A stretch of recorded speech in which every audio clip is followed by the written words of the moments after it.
Hi there, I'm Tawny, and I'm the only tomboy in a family of girly girl models.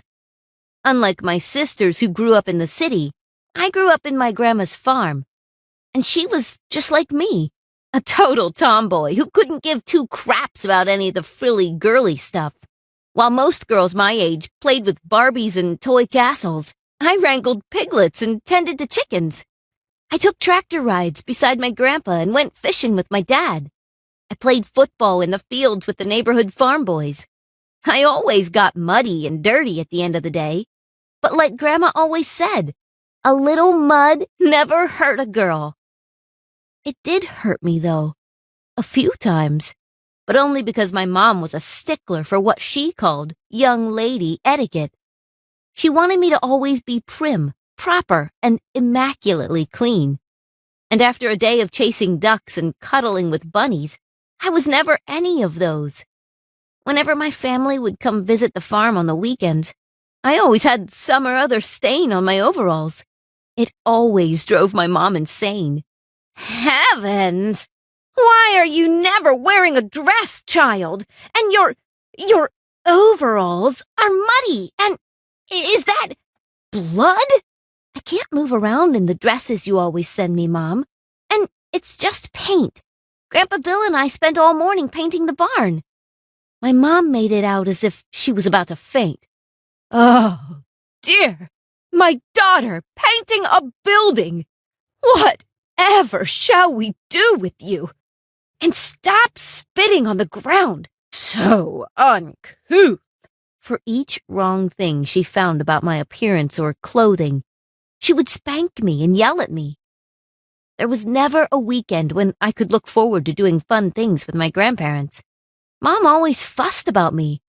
And that's why I always loved Sunday evenings, because that's when Mom and my bratty sisters who always complained about insects and the Wi-Fi were going back to the city. But that Sunday, everything changed. My mom demanded I stay with them from then on. And my dad didn't even do anything, even though I begged and pleaded and cried for him to help me convince Mom otherwise. I never wanted to leave Grandma and Grandpa and all my friends at the neighbors' farms. The moment I moved to the city, I hated it. All the noise, the dirty air, and the rush of people irritated me. I had to go to the same school my sisters did, and even though they were popular and admired because they were models, everyone made fun of me. Whenever anyone asked if I was their sister, they'd deny it. And when somebody asked why I always get dropped off at school in the same car, they'd say it was 'cause my mom was their maid. The real problems started when I started making friends. Not with girls, but with the popular boys. I always had boys for friends, and guys like me, 'cause I could hang out with them and talk about the same things with them. I even started dating one of the guys. His name was Dan. I started hanging out more with Dan's friends. Unfortunately for me, the guys I started hanging out with were guys that my sisters liked, and they thought I was competing with them for the boys' attention. That's when they went on a campaign to humiliate me.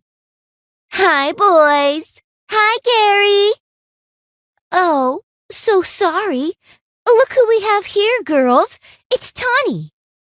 So sorry, girl. We totally thought you looked like Gassy Gary from math class.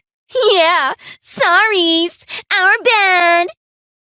And then, just like that, my sisters waved the boys goodbye and began giggling in a fit as they walked away.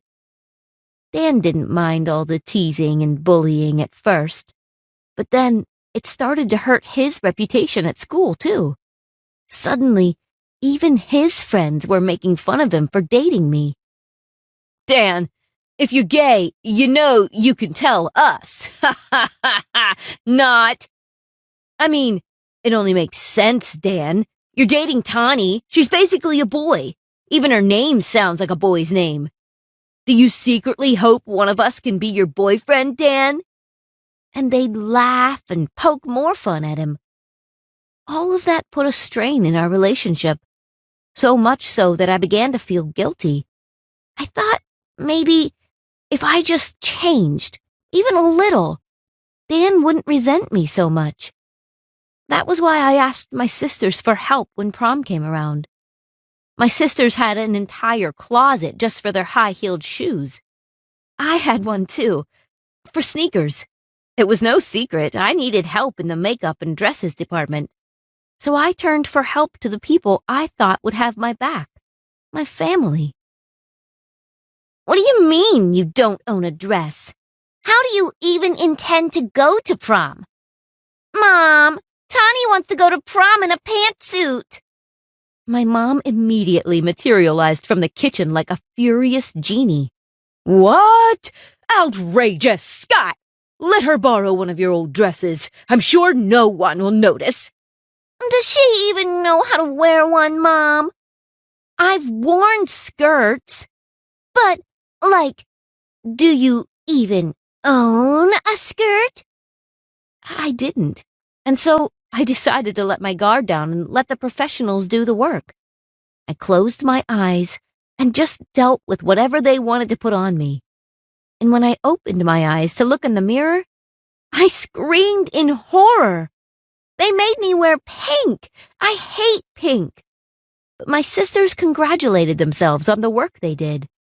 Oh, my God, you look amazing. Stunning. Gorgeous. Diva. Even our mom was, for once, pleased with what she saw. Look at our daughter, Henry. She's finally a lady. My dad looked at me for a second and just muttered an, and went back to watching the game. I blushed from the compliments they gave, but it also left a bitter taste in my mouth, as if I looked less great looking the way I look normally. Honestly, I had no desire to participate in their whole makeover nonsense. I just wanted to sit on the couch with my dad and watch the game with him. When Dan came to pick me up, his eyes grew wide with shock. He couldn't believe I dressed up for him, considering that the last time he asked me to dress up, I showed up in jeans. I figured I'd probably did something right. Dan walked with pride beside me that night. Until I won prom queen, and my younger sisters, especially Sky, erupted in anger. She called me a cheater in front of everyone. She said I rigged the vote and that I had always been jealous of how pretty and feminine they were and that I sabotaged Sky's win. That was when everyone finally found out I was their sister.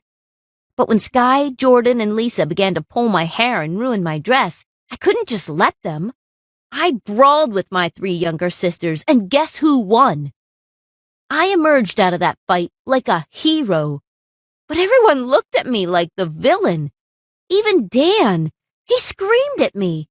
I hate you. You're... Ugh! I thought you'd changed. You're always getting me into trouble, and you're always causing a scene. Why can't you just be a normal girl? Why do you insist on being such a gross tomboy? Now everyone's calling me gay for dating a tomboy. Like, what the hell, Tawny? I'm done. We're done. I don't ever want to see you again. The school had to call our parents in. We disrupted a major event after all, and there were a few bruises here and there. Mom was beyond herself. She was hysterical.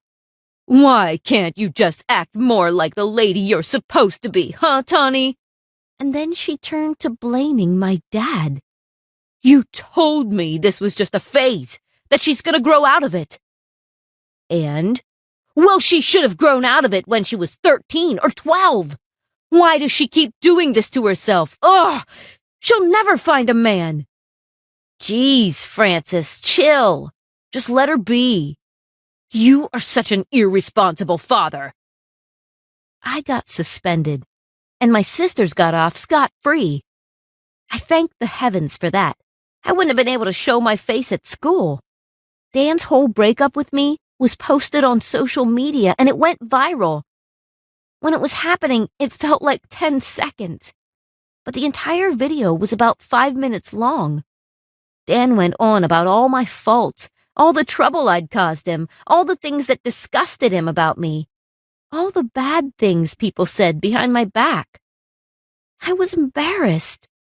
Even after my suspension was lifted, I refused to go to school. But then, one night, I remembered what my grandma always told me. Ugly, hurtful words are just mud, and mud never hurt a girl. I recorded a video and uploaded it on YouTube. I made sure everyone knew the video was from me, the prom breakup tomboy. In that video, I talked about my struggle against my family's expectations, society's expectations, and my own expectations of myself. I talked about how I've always been the way I am, that I'm proud of how I am, because I never wanted to be a cookie-cutter image of what my mom wanted me to be. I talked about my grandma and my grandpa and the values they instilled in me. I talked about how I will never be the kind of girl who wears frilly dresses and high-heeled shoes, and that should be okay. No girl should ever be made to feel like they're less of a girl just because they don't like girly things. And then I ended the video with a message for my ex.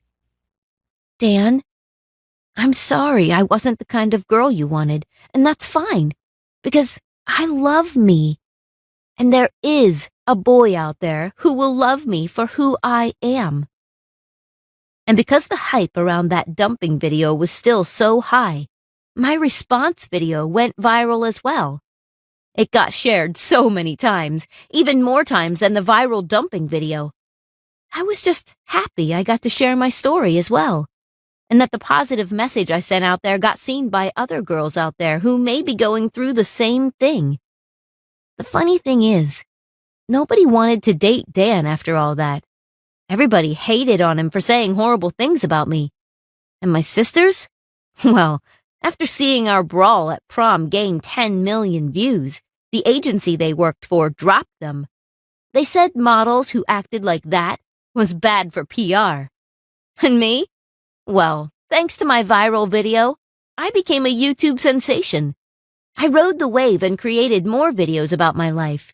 I moved back with my grandparents, and every week I would post videos of our work at the farm or the trips Grandpa and I go on. I just hit 300,000 followers last month.